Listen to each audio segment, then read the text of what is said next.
talaka ya kurejeleka? Kama mke ameachwa talaka ya rejea, pindi mume akifariki kabla eda haijakwisha, mke huyo atamrithi talaka wake. Pia kuna talaka isiyo ya kurejeleka ambayo inaitwa talaka bain. Na hiyo talaka bain kuna sughra ndogo, kuna kubra kubwa. Pia kuna talaka kabla ya kukutana kimwili.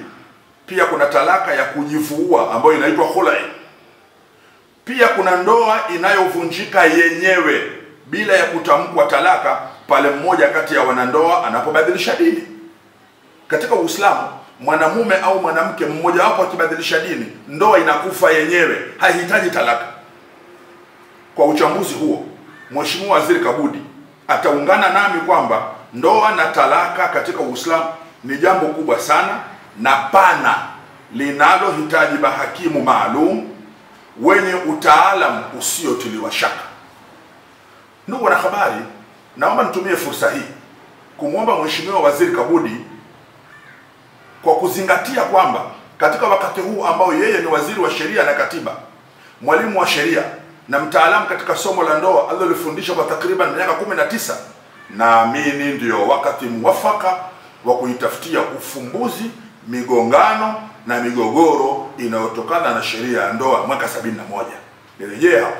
Naomba nitumie fursa hii kumwomba Mheshimiwa Waziri Kabudi, kwa kuzingatia kwamba katika wakati huu ambao yeye ni waziri wa sheria na katiba, mwalimu wa sheria na mtaalamu katika somo la ndoa alilolifundisha kwa takriban miaka 19, naamini ndio wakati mwafaka wa kuitafutia ufumbuzi migongano na migogoro inayotokana na sheria ya ndoa ya mwaka 71.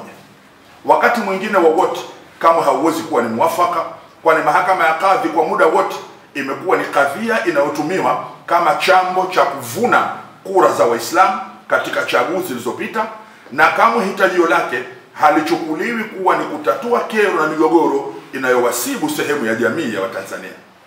Ndugu wanahabari, nimalizie mazungumzo yangu kwa kusema mambo matano. Jambo la kwanza, ni muombe Mheshimiwa Waziri Kabudi aniruhusu kumuona anapokuwa jijini Dar es Salaam ili tubadilishane mawazo katika kuiendea kadhia hii. Katika hili ni muombe pia Mheshimiwa Waziri aombe kupatiwa hansa za bunge na taarifa mbalimbali juu ya kadhia hii ya mahakama ya kadhi, ili tutakapokutana zitusaidie katika mazungumzo yetu.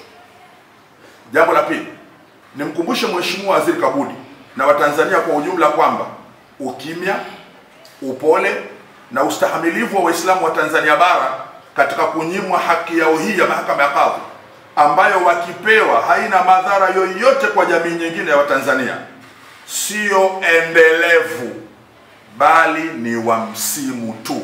Ukimya huu hauwezi kuwa ni ukimya mpaka kiyama, ni ukimya wa msimu tu. Hatujajua mwisho wa msimu huo ni lini. Jambo la tatu, naomba Mheshimiwa Waziri Kabudi akumbuke pia kwamba uwepo wa makadhi hawa wa sasa ambao hawana meno wala hawana kinga ya kisheria pale watakaposhtakiwa katika mahakama za Tanzania kwa kosa la kuvunja ndoa ya mtu ambaye hakuridhishwa na maamuzi yao, kamwe hauwezi kuwa ndio dozi ya nusu kaputi ya kuwasahaulisha Waislamu wa Tanzania bara madai ya hitajio lao hili yaliyodumu kwa takriban miaka 30 sasa.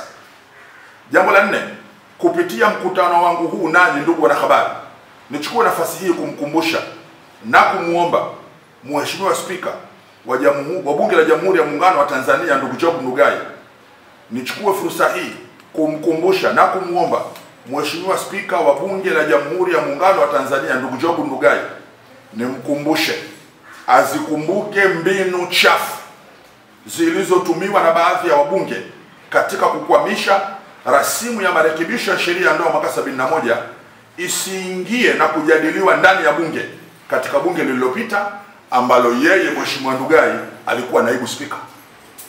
Rasimu hiyo ililenga mjadala wa kuifanyia marekebisho sheria ya ndoa ya mwaka 71 ili itambue hukumu za ndoa za Waislamu kupitia makadhi hawa waliopo ambao kwa mujibu wa sheria ya nchi hawana meno.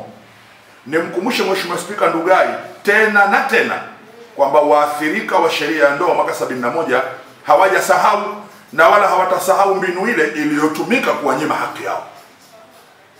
Nimwombe Mheshimiwa Spika Ndugai kwamba kwa kuwa Bunge la Jamhuri ya Muungano wa Tanzania ni taasisi na muhimili unaojitegemea, atoe agizo kwa watendaji wa Bunge wazirejee na waziandae kumbukumbu zote za Bunge, ikiwemo mchakato wa kamati za Bunge kuhusu kadhia Mahakama ya Kadhi Tanzania Bara kupitia Bunge, ili hoja hii itakapoibuka tena katika awamu hii ya 5, kwa sababu itakapoibuka tena katika awamu hii ya 5 isionekane ni hoja mpya, bali ni mwendelezo wa maombi ya Waislamu wa Tanzania yaliyodumu takriban miaka 30.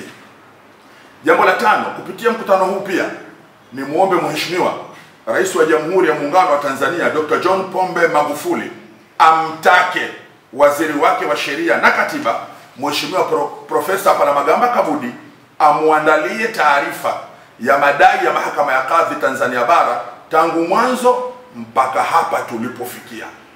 Taarifa hiyo pia ijumuishe hoja za wanaodai na hoja za wanaokataa.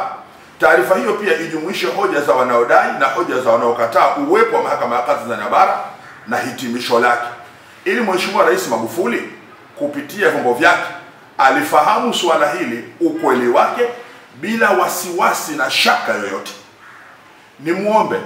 Nimuombe tena Mheshimiwa Rais Magufuli alichukulia suala hili la Mahakama ya Kadhi kwa uzito wake, kwa kuwa ni miongoni mwa kero zinazohitajia ufumbuzi, na hata chama chake cha Mapinduzi CCM anachokiongoza kwa nafasi ya mwenyekiti wa taifa kiliahidi kulitafutia ufumbuzi suala hili kupitia ilani yake ya uchaguzi mkuu ya mwaka 2005. Kwa kuhitimisha, nimwombee dua Mheshimiwa Rais Magufuli ili Mola Muumba amuwezeshe kulisimamia hili, ili kero hii itatuke katika wakati wake na historia imkumbuke kwa mengi, ikiwemo na hili pia.